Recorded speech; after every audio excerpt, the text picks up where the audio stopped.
Hey Ryan, how's it going? Great. How are you doing? Doing well. I don't know where your Model 3 is at the moment, but this Polestar 2, that's my car. Ryan, I have a confession. What's Sorry. up? This car is not that efficient. Oh, shoot. And that's not just a nerdy thing. That matters to me. Do you know why? No. Because Why I is got that? bills to pay. And Oh. I have to spend a lot of money just to go forward in this guy.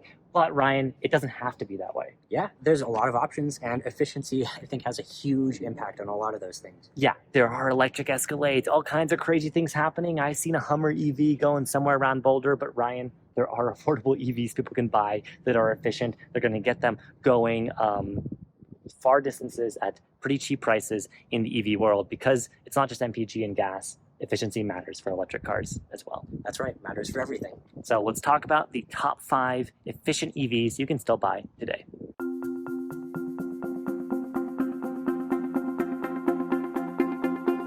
The most efficient EVs. I think this is something that everyone always asks about, and it seems like the market kind of forgot about. Yeah, I mean, especially with the announcement of the new Cadillac Escalade IQ, we got that massive vehicle that has a wheelbase longer than the continental US. Essentially, yeah, somewhere in between like the UK and the US, I think, at least. Yeah. And then they haven't even come out with the ESV version yet. Yeah, so that thing is incredible. It's got over a 200 kilowatt hour battery, I believe, and they're claiming 450 miles of range. It's very, very impressive, but one thing that it isn't is efficient. Yeah, and free market, you know, if that's what you want, you need to carry your 9 kids and 6 dogs, sure, that's the vehicle for you, you can buy it. But the benefit of an efficient EV, Ryan, isn't just having a green thumb. Selfishly, it's also just cheaper. We don't talk about efficiency in EVs as often as I feel like people do with gas, with MPG, because everyone assumes, oh, electricity is cheap and therefore you save money. That's true. That's right. Yeah, you're going to save money by switching to an electric vehicle most of the time. Almost in any class. However, more efficient EVs are still going to save you in the end because let's say you're generating solar or however you get your electricity, it's just going further for less energy. I can't see how you would complain about that. Exactly. I think you made a good point. It's really analogous to MPG, but for some reason it doesn't get the same amount of attention. Yeah, and there is an MPGE metric. We've covered this in another out-of-spec guide video. I'll put in the info card. I don't like MPGE as a metric, Ryan, but the EPA does use that, trying to use a gallon equivalent. So for those of you watching who don't know what a kilowatt hour is, the EPA helpfully kind of compares the energy content of 1 gallon of gasoline to 33.7 kilowatt hours. So, you know, that's their assumption, that's their conversion. Therefore, they say this EV has whatever MPGE. Anyhow, what we've done today is we've assembled 5 of reasonably priced EVs that are the most efficient that you can still buy. Absolutely. I'm excited to get into it. Yeah, so let's talk about them. So number 5, I think we've got to go. Actually, what is number 5? Number 5 is the Chevy Bolt, my old car. Nice. And recently updated, discontinued, and then recontinued. The car that you can't kill. Not even GM can kill it. It's great. My girlfriend Gosha has a used one now. We know lots of people with Bolts. Many of you watching drive a Chevy Bolt. It's a great, truly affordable car. And not only is it affordable, Ryan, it's efficient. What are the like MPGE stats on it? So it's rated at 120 MPGE. And that's a really solid number, one of the best of any electric car. Additionally, running it in our own 70 mile per hour range tests, if this gives you any idea, we got 3.5 miles per kilowatt hour, which is a really solid figure and up there with some of the best we've recorded. Yeah, do you recall at the top of your head what the total range in that run was? I want to say in the low 200s. Low 200s. People can go watch that video if they want to find the exact one. But that's amazing, Ryan, because according to that conversion metric, 2 gallons of gasoline, that's like the energy content of the Bolt's 65 kilowatt hour battery, and it's going 230 miles on that. Right. It's maybe not reaching exactly that 120 mpge, but pretty dang close. And it's, of course, super efficient and something I have firsthand experience with. I'm sure Gosha is starting to see as well, your girlfriend, but it is a really efficient car and it just doesn't cost that much money for every mile that you drive. Great city car. Maybe not the perfect road tripping car, especially compared to some of the fancier EVs today because it's limited in terms of its charge input. So you're going to be waiting at fast chargers for like an hour, whereas your friends in an IONIQ 5 might be out of there in as quick as 20 minutes. So that's one downside to the Bolt. However, city driving around town, the occasional road trip, which you did in your Bolt, Ryan, it's perfectly doable, and you're not going to be spending that much to go pretty far. Definitely agree. It's a really great intro car, and if you're mostly staying around town, I think it's a really solid option that you should consider. Especially now, prices are coming down a ton. There's also the federal use tax credit. There's a lot of options. Yeah, if you find one under $25,000, pretty easy used, you can still buy them. The new ones, what is the like MSRP realistically of the new ones we're seeing? 29 to 33-ish. Okay, yeah, because I know they say, GM says it's 28K, but I was looking on their website, and it's just really, you can't find any inventory cars for that much. Bolts, like you said, they're bringing it back, but at the moment it's on hiatus, so as of us filming this video, it's really only being made for another month. Right.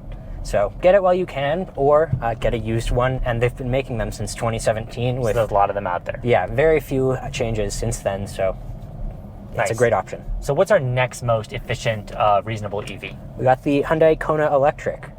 Nice. Love this one. My girlfriend Gosha, before she got her Bolt, actually had the gas Kona and really wanted the Kona Electric because this has the advantage, I think, of charging a little bit quicker than the Bolt. Yes. And then we get to the MPGe. Is it the same as the Bolt? It's identical, 120 MPGe, so exactly the same. Yeah, really efficient little car. It is little. It is a small crossover. I don't think people realize that. Like, they think, okay, Bolt EV is, small, EUV is a little bigger. Kona is like the same size as the Bolt EUV. Yeah, it's a small car, and I was actually surprised learning that. I had always interpreted it as, something like a bit bigger, more of a crossover, but no, it's pretty close to the Bolt in size. Yeah, you said Bolt EUV. It rides a bit higher, so for those of you who like that, that's something nice. However, I think there's a missed opportunity on Hyundai's part, but does make it really efficient, like all the EVs we're going to talk about today. No all-wheel drive option. It's only front-wheel drive. That's right. Similar with the Bolt, only front-wheel drive.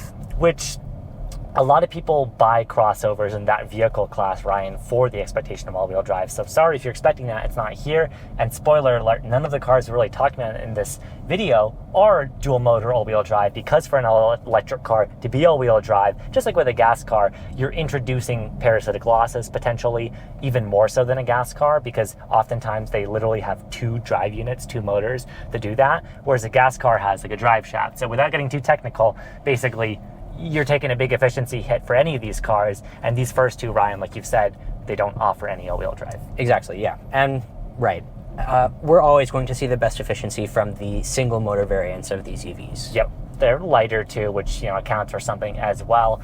For Kona, Ryan, what are we looking at in terms of realistic price? Yeah, we have here around just under $35,000, $34,800. Yeah, that's pretty awesome. When I was looking, so the MSRP is actually a little bit higher. It's around there, but these are actually going for below MSRP. Brand new ones at dealers, which is sweet. That's great to hear. I know the new and used car market has been really crazy ever since COVID.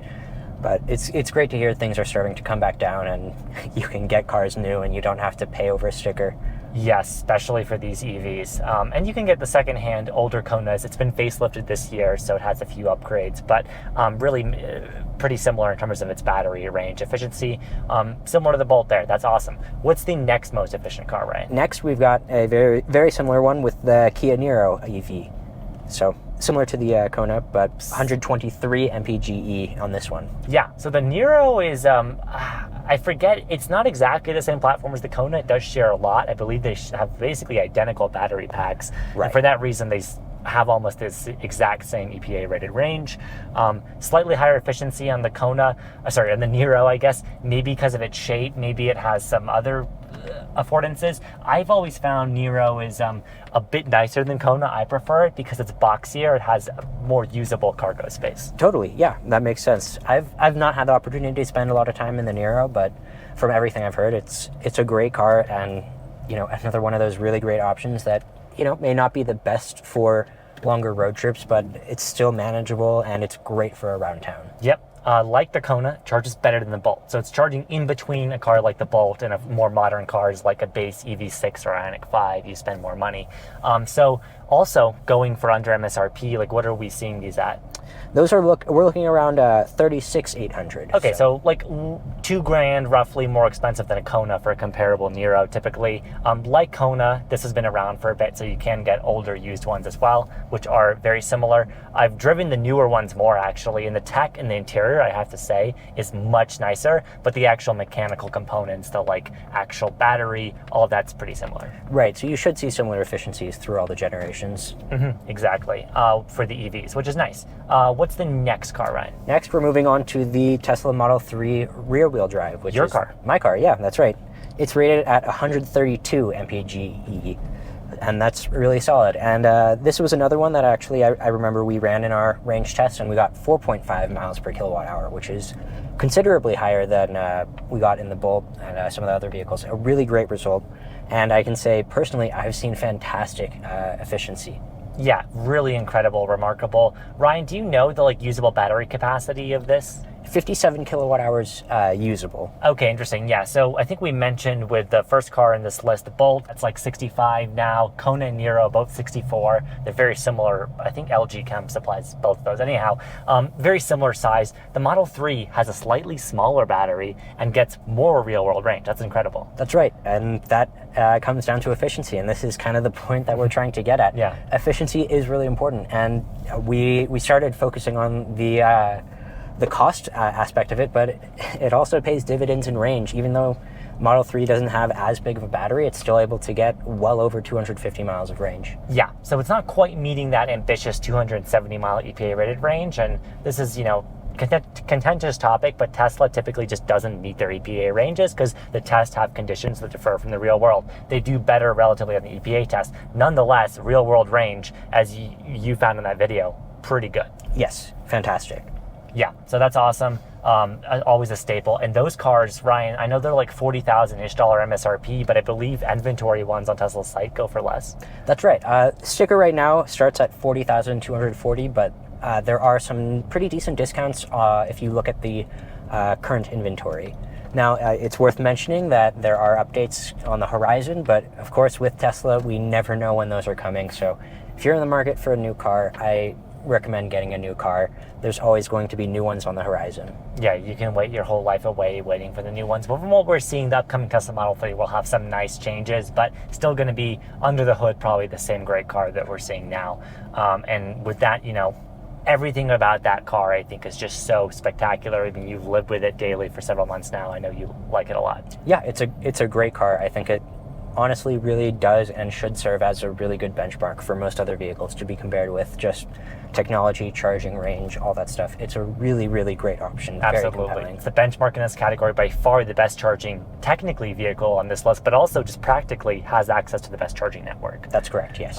Which the Bolt, I think, is going to get access to Tesla superchargers next year. That's not going to magically fix its charging speed, though. It will still be 45 to an hour long charging stops. So. Yes, Go's just looking forward to hogging the superchargers. I know. But that's not the most efficient car on our list, Ryan. What actually is that? No, our number one spot is actually the Hyundai IONIQ 6 rear-wheel drive, the SE model. Yes, both, I think, right? The standard one, and if you want more range, there's a bigger battery option, right? That's correct, yes. So I believe it comes with like a 53 kilowatt hour battery. You can upgrade to a 77 kilowatt hour usable. Exactly. Basically, you're paying, I think, it's like $4,000 more for the larger, but like range for each battery, what are we looking at? For the small battery, they're claiming 240 miles, and then for the big battery, 361 miles. Wow. So if you get that big battery, okay, yeah, it's a little bit more expensive than base Model 3, but a lot more range. And then there might be some advantages to Tesla in that car that you might like. I mean, maybe you just don't want to drive a Tesla for whatever reason. It's a more traditional software experience. And yet the design of it, I know, has polarized people. I don't know what you think of the design, Ryan. I think it's really cool. It's one of the reasons this car is so efficient. It's super aerodynamic, but you got to admit it is polarizing. Yeah, I've certainly heard opinions from all over the board. Personally, I like how it looks. I'm a fan of it. Yeah. But styling is subjective, and you're allowed to have your own opinions on all of that. Mm-hmm. One thing I really want to get back to is the efficiency on this, which is 140 mpge. Whoa. Yeah. That's a serious number. Yeah, it's really impressive. Yeah. Now, we haven't had the opportunity to test this in our 70 mile per hour range test yet, but I'm really excited to get the opportunity to soon. and I expect to get very good numbers, similar to the Model 3, if not better. Yep. And this and the Model 3, which we just talked about, you can both option these with all-wheel drive. But the minute you do that, these become not drastically less efficient EVs, but they do become just more average efficient EVs. Yes. It's when you get these magical single motor, single axle cars, man, that's awesome, Ryan. Like 140 mpge, wow. Stellar, honestly.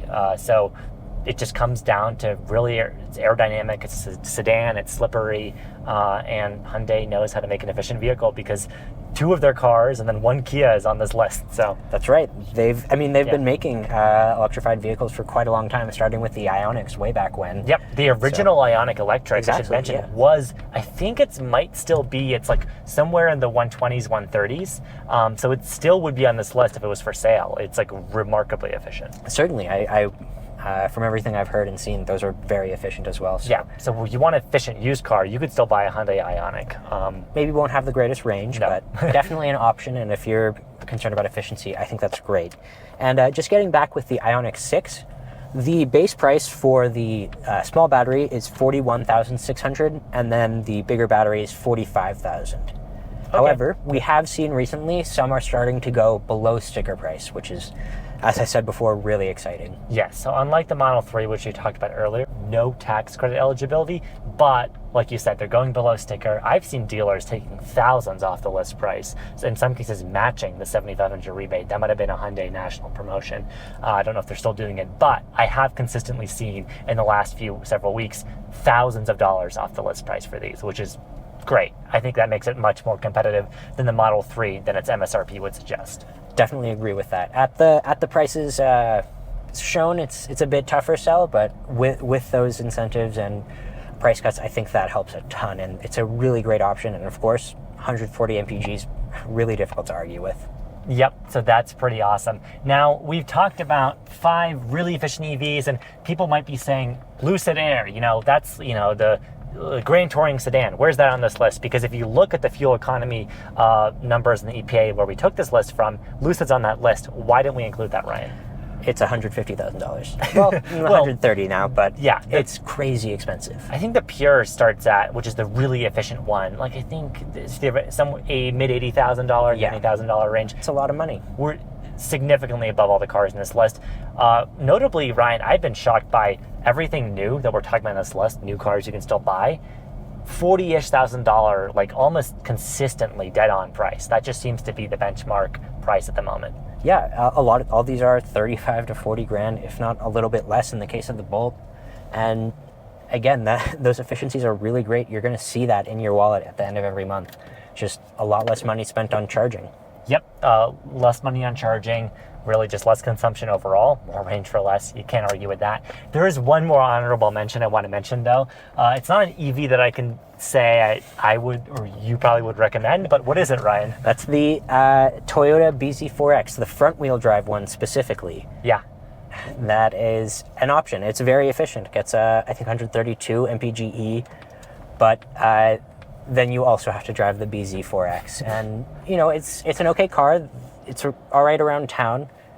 The range is not great. The charging is not good. I honestly, if you're in that situation and you're looking at that car, I think a Prius Prime is probably a pretty good option as well. Yeah, I tend to agree with you there. It's Toyota's first real battery EV in the US, and it shows. Toyota's great at making hybrids, great at making plug-in hybrids like the Prius Prime and the RAV4 Prime, if you can get your hands on those for anywhere approaching a reasonable price. But unfortunately, they just don't seem to have what it takes at the moment to make a really compelling full battery EV. I mean, the BZ4X, there's videos and aspect reviews about it, plenty of coverage on it. It's just, as I understand, right, not a very fast charging vehicle. It's pretty expensive for what it is. Yes, that's generally the consensus, and it's unfortunate, but credit where credit's due. Toyota did a great job with getting that rated efficiency really, really high. Yeah, it shows, I guess, their literally decades now of experience in hybrid and electrification technology shows that when they put their hearts to it, they actually can make a really efficient EV. They just aren't making a good one yet for whatever reason. But BZ4X is there if you want another one on this list. That's an honorable mention. But Ryan, I think those top 5 we talked about are great. All of those, honestly, are really actually practical options that people can buy right now. Absolutely, I totally agree. I like all 5 of them. They're great cars. I've owned 2 of them, and I can definitely attest to the benefits of efficiency. Yeah, Nissan Leaf, interesting on this list. I think it's also above 100 mpge, but didn't quite make it here. And also, it uses an obsolete standard for charging. So, yes, if you are interested in Nissan Leaf, can't say we recommend it because fast charging those is looking difficult. If you can get a used one really cheap, it can still be a really good buy, though. Yeah, if you can get them real cheap, that's definitely an option. I think we covered a lot of them, and we did discuss this, but a lot of the cars, the Bolt, the Kona, those have been around since 2017. You can get those cars used for well under 20 grand now, and it's still a really good car. They haven't had too many changes in the meat and potatoes. The battery, the motors, all that stuff is almost identical, if not actually identical. Yeah. And again, if you're concerned about saving money, which everyone likes to do, yeah, efficiency is a great place to get started on that. Absolutely. And we always hear people talking about MPG, and it's such an important part, but for some reason, it doesn't seem like EV efficiency isn't talked about quite as much. Not as much, but hopefully we're shedding light on that, and hopefully manufacturers make more of these. I found it conspicuous, Ryan, that really the only, I'd argue, brand new vehicle on this list is the IONIQ 6. Model 3 has been out for a while. The new rear-wheel drive one is with the newer battery. Okay, that's a bit newer. But really, it seems like most automakers are trying to advertise flagships like the Escalade IQ. They're moving in the direction of batteries that, in that car's case, are 4 times as big as anything else we've talked about today. And that's great if you want a large car with a huge battery and you've got 6-digit, budget, sure. But Ryan, I hope personally that we see more vehicles like the ones we've talked about to come. Definitely. There's, a lot of really exciting stuff going on with these huge, exciting, fast cars, but that's not for every single person, and it doesn't make sense as just a regular commuter car. I think that the market really does need these cars that are in the $30,000, $40,000-ish range that are really efficient. I think that there's a lot of room in the market for it, and I'm really happy that these 5 options exist. They exist now, and my hope is in 2-3 years, some of these go 20,000 and below for what we're seeing brand new today. If EV depreciation happens as it should, the market can always have its unpredicted elements, then that should happen. I think that's going to be fantastic. I'm looking forward to it. Awesome. Well, thanks so much, Ryan, for going over all those with me. And if you think we missed on any sleepers here, please comment below. This has been Out of Spec Guide. I'm Max. I'm Ryan. We'll see you in the next one. Bye.